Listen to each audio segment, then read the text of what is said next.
Good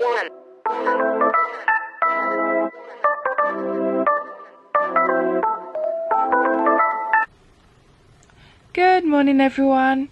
So today I've got a busy day ahead of me, to be honest. I've got a photo shoot, I've got to get my nails done, I need to pack for the photo shoot. And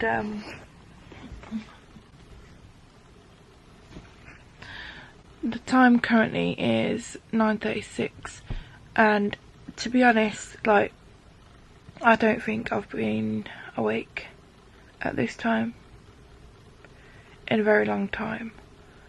I'm shattered. But the nail place opens at 10 and I need to get there like early, like on opening time. And I should have really been awake at 8 o'clock, 8:30. But it is what it is, because I was just lazy and now I can't be asked to get out of bed. Does anybody else sleep with a heated blanket on? I do. It's lovely. It's divine. But anyway, I'll see you in a bit.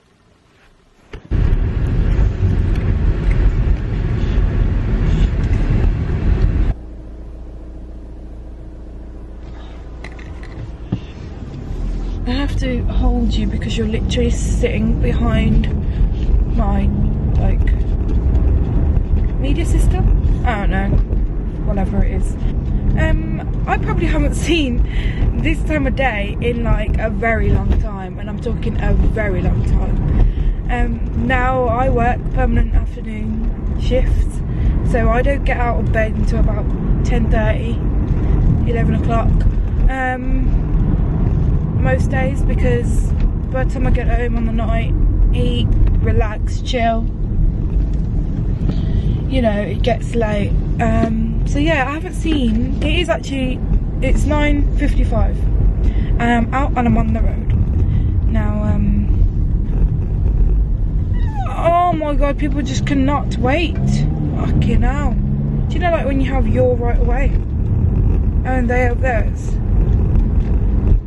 That was my right away and he just fucking forced himself. No, no, no, no, honey, you wait. You wait. Yeah, so this morning, I know I look a bit rough, sorry.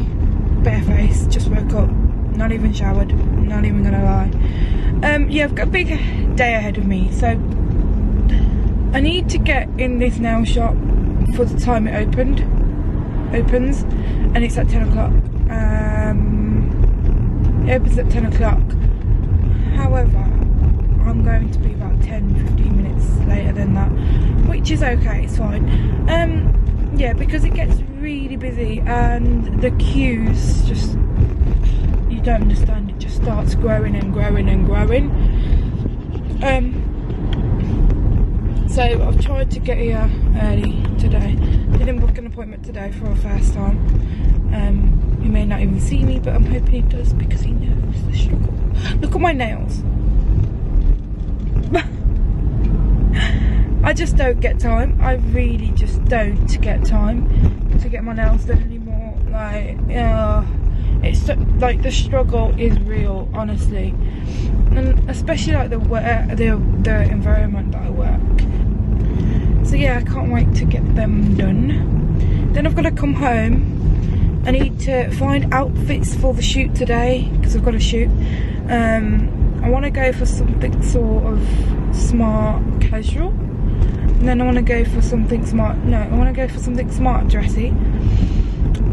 Then I want to go for a dressy outfit, and I was going to go for some sort of like street swagged style today, but then I don't know how I feel about that one just yet, do you know, so let's just see where it gets me. But yeah, so yeah, I'm quite excited for today's shoot. If I do not like the photos though, if I don't, then I won't be posting any on them at all. So like today it's a shoot to sort of build my page, my Instagram. I want to start getting more work done, and I want to start getting more professional. I want to get more things on for you guys.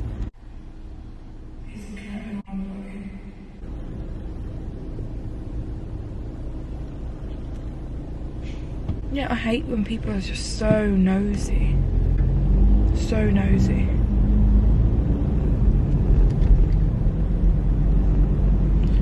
So yeah, I want to get more work done on it. Work's stressing me out, guys, honestly. I want to get more active on it, should I say, and I want to get more posts and, you know, start actually building my page. I mean, for the last 2 months on YouTube anyway, I've not posted a video. I've been so busy with work and with uni, and just generally life. And yeah, I've probably been a little bit lazy too, but no, I really want to start getting more video and more content out there for you guys.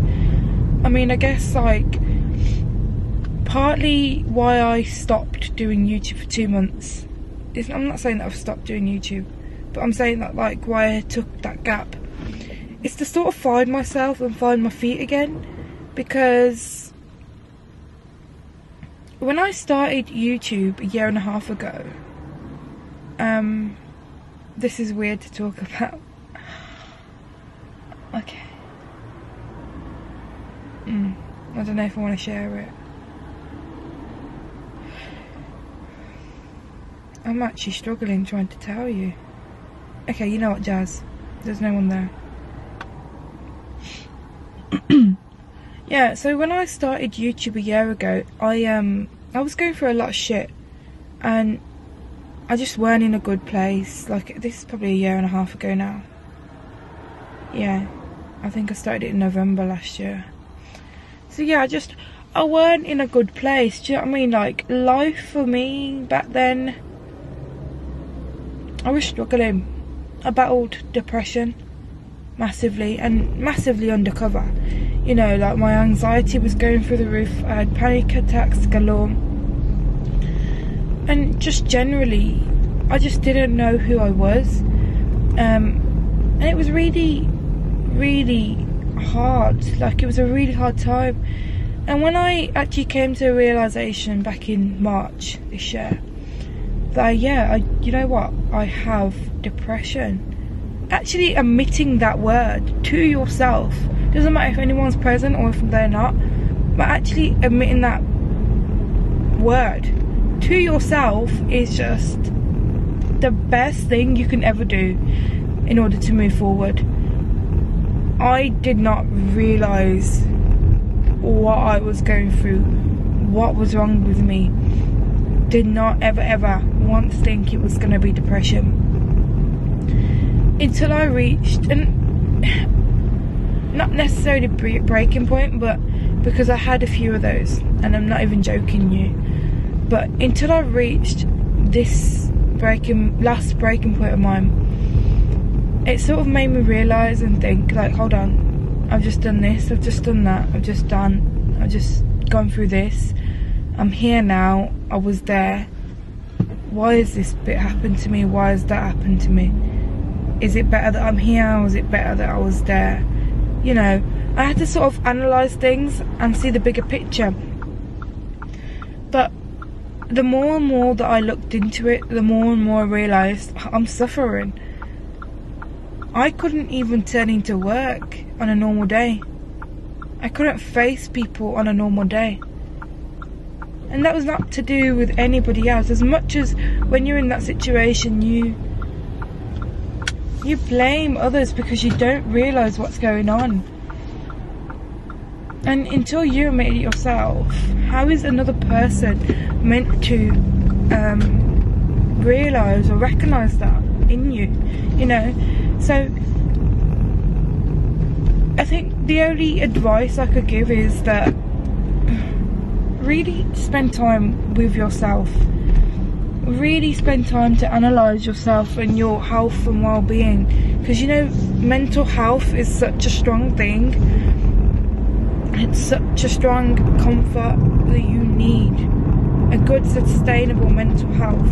You need that in order to live a normal life, you know.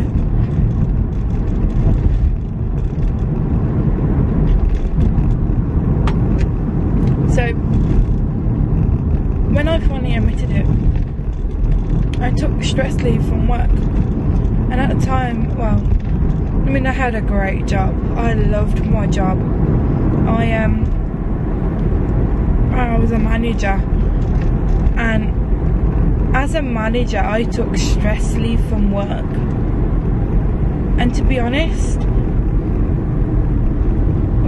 if that was right or wrong to do, I don't know, but for me, I couldn't go back into that workplace knowing that as a manager I've taken stress leave. Wait, does that mean that I can't cope with the workload, or what does this mean? Like, what am I trying to establish by doing this? Like, I had to analyse everything into detail. You know, when you're going through some shit like this, it's open. When you're going through shit like this, no one's there for you. No one. This is something that you've got to battle on your own.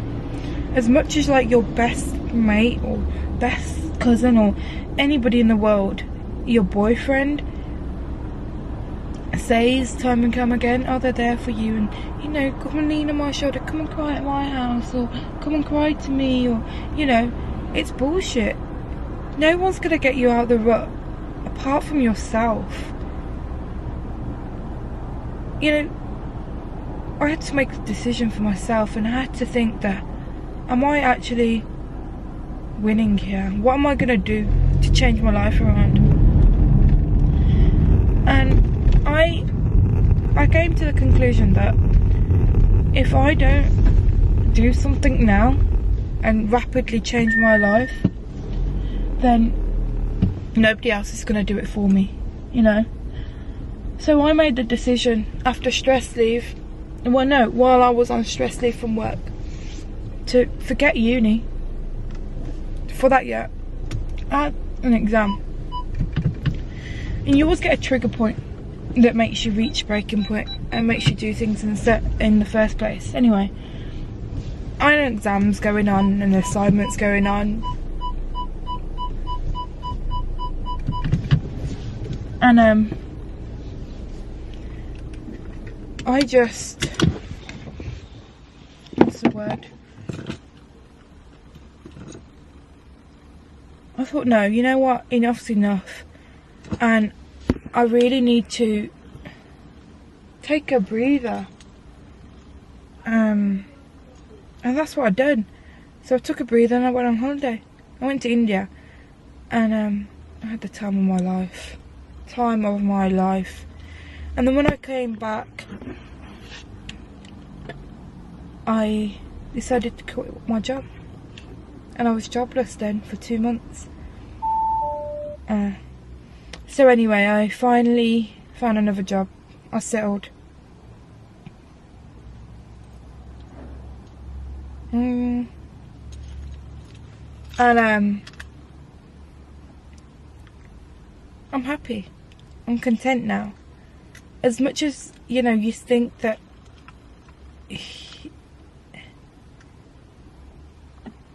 you're going through something, you can always get yourself out.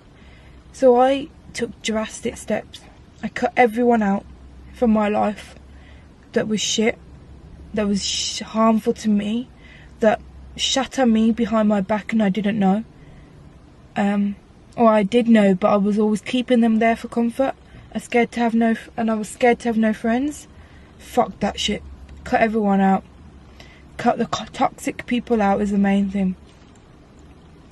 Any boys or men that you're talking to,